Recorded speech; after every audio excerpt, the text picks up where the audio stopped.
Have you ever seen a shot down Halifax bomber before? What I love about this Halifax is it shares part of its history with my old squadron 635 EGS, which was based at Burtonwood, Samlesbury and then RAF Topcliffe. This particular Halifax was built at Samlesbury in 1942 and was assigned to 102 Squadron at RAF Topcliffe before being detached to RAF Dalton in North Yorkshire, which is now an industrial estate.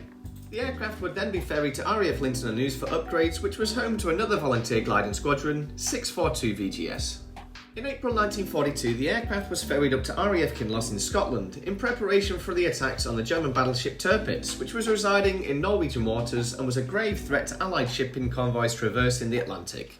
On the 27th of April, the aircraft took off from Kinloss on a first operational sortie as part of a 31-strong force of Halifaxes, with the aim of attacking the defences near Trondheim where the Tirpitz was moored.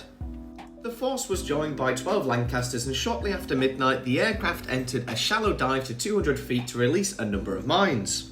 A massive smoke screen obscured the Tirpitz and the aircraft was struck badly by flak on the starboard wing. Realising he'd be unable to return to base or to neutral Sweden, the pilot opted for a belly landing on the frozen surface of a nearby lake, from which all of the crew survived.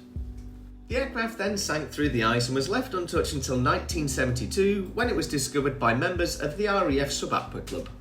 The aircraft was then surfaced and floated to a nearby beach where it was dismantled. Interestingly, when they connected the aircraft to a battery, some of the instruments still lit up and some of the engines could still be turned by hand. This aircraft is now on display at the RAF Museum at Hendon. The only other Halifax bomber we know about is up at the Yorkshire Museum. If you know about any others, please let us know in the comments.